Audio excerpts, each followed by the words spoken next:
Video games, a huge hobby of countless people all over the world. Gaming has come a long way since its modest beginnings with games such as Pong and Tetris. In fact, we have now reached the point where we can play our favourite games in virtual reality and even game with friends across the globe. But while there have been positive developments such as this, there have been other changes that have affected gaming in a more negative light for many gamers. One of those being microtransactions. But what are microtransactions? Well, microtransactions are a business model that allows people to purchase extra content for a game that they are playing, whether that be additional levels, cosmetic items, or even powerful weapons. There are varying opinions regarding microtransactions, but often they are seen unfavourably. When it comes to microtransactions in games, it's a bit of a weird one because sometimes they're good and sometimes they're bad. In most cases, they're really scummy, I think, personally. My thoughts on microtransactions, to be honest, I kind of think they're immoral, really. They're very scummy, like in the harsh way of saying things. I personally think that's a great way to get children to gamble, being that it's not really a good thing at all. Children gambling, not something they should be introduced to at a young age, you know.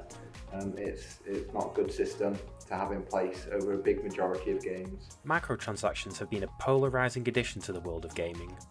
While microtransactions have allowed developers to bring in additional content, it can be said that some companies have taken the model a bit too far. One of these companies being EA, infamous for its use of microtransactions to record astounding profits year after year, especially from games such as the FIFA series. In 2009, EA introduced its Ultimate Team game mode. The aim of the mode is to create your ultimate team, comprised of the best players in the world. Gamers could accrue players via opening packs using either in-game currency or using real-world money to purchase FIFA points. Gamers could also buy players off of the in-game transfer market using coins earned through playing matches. However, in the early days of Ultimate Team, the amount of in-game currency you could earn was incredibly low, and the price of the best players were incredibly high, which would lead players to spend their hard-earned cash on packs in hopes of packing these expensive players. A consequence of player prices and gamers being unable to gain enough coins to buy them led to the rise of coin-selling sites, third-party websites that would offer substantial amounts of coins in exchange for money. FIFA YouTubers will promote these sites to their audiences during their content, citing cheap, reliable coins. In recent times, EA have come under increasing scrutiny due to their business model, with players sharing the opinion that it is incredibly difficult to get the best players in the game without spending a fortune on FIFA points to open packs. In fact, a user on Reddit named Atom Shrek actually calculated how tough it is to grind towards the best players in squads such as Icon Moments Eusebio or Rude Hullet. Atom Shrek discovered that it would take an average skilled player just over 1,000 hours of gameplay just to earn 13 million coins, which is roughly the cost of the two cards I've just mentioned.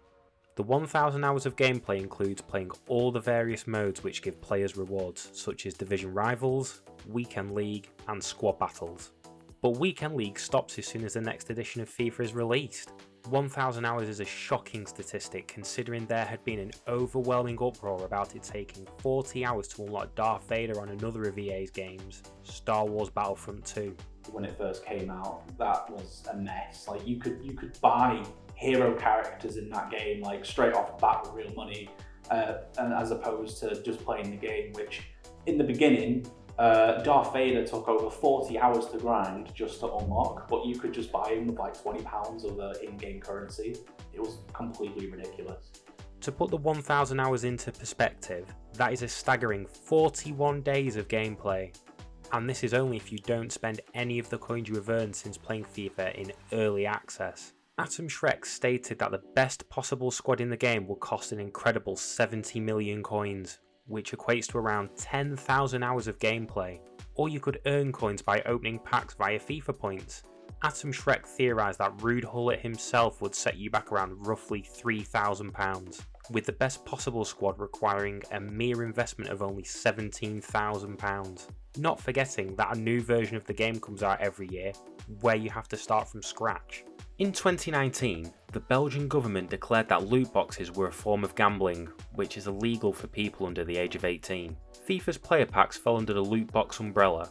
Many games elected to remove loot boxes from them so they could continue to distribute in Belgium. However, EA refused to remove player packs from the game, adamant that they were not a form of gambling. However, upon further threats of legal action from the Belgian government, EA relented and removed the option to buy FIFA points in order to open player packs, only allowing player packs to be bought with in-game currency rather than real-world money. Shortly after, the Netherlands followed suit and placed a ban on FIFA points, electing to fine EA weekly until they removed them from their game. In June 2019, the UK Parliament held a hearing to discuss loot boxes in microtransactions and how they can affect children, with one of the companies under scrutiny being EA. Upon being asked if they saw loot boxes as an ethical feature of a game, EA representative Kerry Hopkins stated that loot boxes were a surprise mechanic that are both fun and ethical, much to the surprise of the committee in the discussion, who had earlier stated that loot boxes had been linked to problem gambling among adolescents. But just how bad can this addiction get to opening packs on FIFA? A BBC investigation in 2020 caught up with teenager Jonathan Pennicutt, who had spent nearly £3,000 on FIFA to try and get the best players to build up his squad in Ultimate Team. I distinctly remember back in 2012 when I first asked my parents if I could use my money to buy packs, and my frustration when my dad said the packs were gambling before finally agreeing. The idea that it was gambling seemed ridiculous to me at the time. I understood that the chances of packing my favourite players were low. Jonathan went on to state that as time went by, he would become more secretive about spending money on packs, that he was buying vouchers from high street shops and then hiding them so that his parents wouldn't realise just how much he was spending. Things started to get worse when Jonathan turned 17. When I was 17, I got my first debit card, and suddenly the decision to spend money on the game became instant. Just a click of a button away, with no need to buy the vouchers and worry that my parents would find them. In 2017, Jonathan's mother was diagnosed with cancer. I searched for any way to cope. The buzz of opening packs offered me an escape. Any rational sense of moderation and the value of money that my parents and grandparents had saved for my future began to subside.